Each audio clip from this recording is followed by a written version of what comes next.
I'm Carrie Cassidy from Project Camelot. And I'm Bill Ryan, and this is Sunday the 26th of July 2009, have I got that right? And I personally want to say that I'm delighted to be here with Steven Greer. Well, good. Well, obviously the disclosure project involves many elements. One is the disclosure of the fact that we're not alone.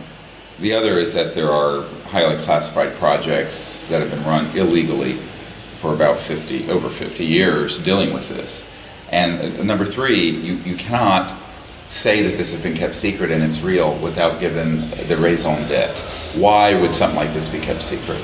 Now, in the early days, it could be argued that, well, there were religious issues, that the people would panic at the idea that there was life in outer space, or that there were theological objections. And in fact, these still exist. I had a senior Jet Propulsion Laboratory scientist say the reason that some of the information about the ancient structures on Mars has been withheld is that it would, quote, collapse the foundations of all orthodox religions in the world, to which I said, great. I mean, it's time people who think the world's 6,000 years old and we rode dinosaurs bareback need to get a life. Yeah. But okay, so that was one area. But the largest one, and this is when everything went deep black in October 1954, I mean, we know it to the day, was because they had actually figured out and mastered the electromagnetic-gravitic propulsion systems.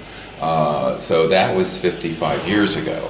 Right. Because, okay, so 55 years ago, there was the ability to master those sort of technologies. And obviously, when the Rockefeller Commission that reorganized the Department of Defense and the CIA was put together by Eisenhower, what they did was reorganize it in a way so that these sort of issues were handled under work for other programs and aerospace contracting entities and high-tech entities, and really took it out of the oversight of the President and the Congress.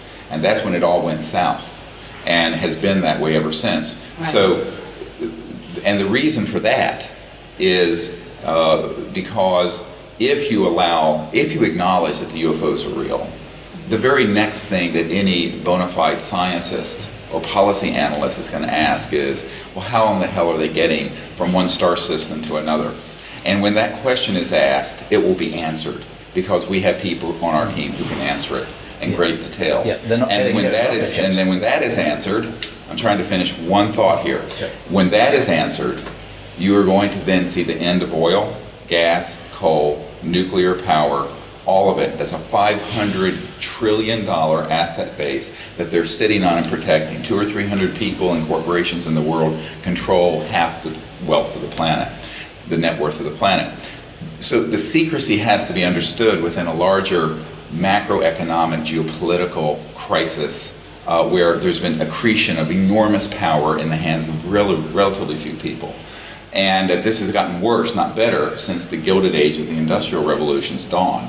It's actually worse now than it was in the time of Cornelius Vanderbilt and the Rockefellers. It's worse now than it was. So that, I think, is, and so our focus, as we've learned more and more about the reasons for the secrecy and the kinds of technologies that are extant, is that we have concluded that it's very, very important to be able to bring out those energy systems, at least what I call the level 1 systems, the ones that you could put on a box over here or something on the size of a coffee table. And I've seen these. Now, I've, of course, seeing them and being able to bring them out and having people release them is another matter. But I've seen them, and they extract energy from, some would call it the 0 point energy field, some would call it the quantum vacuum flux field, whatever you want to call it. But in the fabric of space-time around us, there's an enormous electromagnetic potential that can be touched into and brought out. And that is one of the practical implications of disclosure.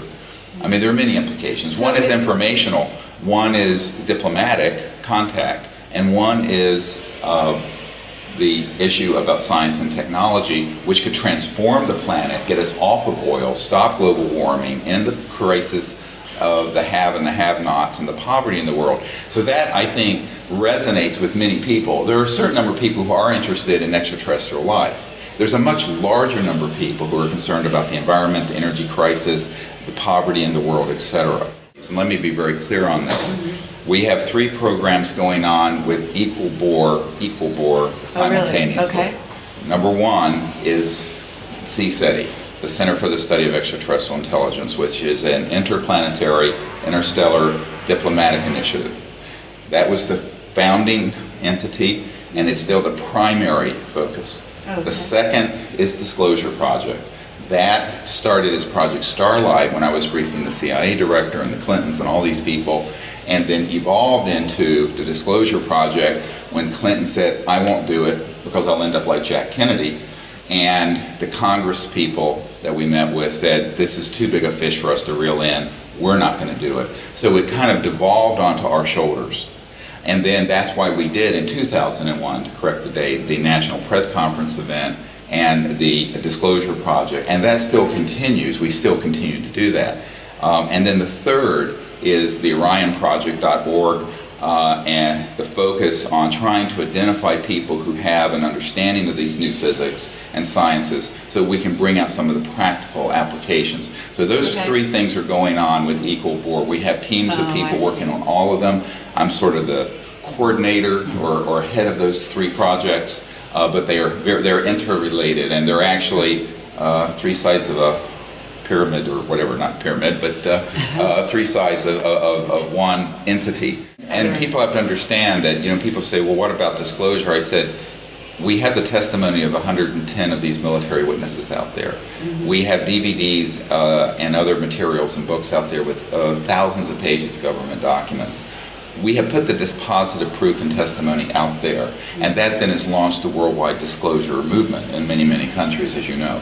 At this point, when we started that endeavor, it was 30 or 40% of the public felt these were real. Now it's 80%. Some countries, in polls that they did recently here in Spain, it was 90-some%.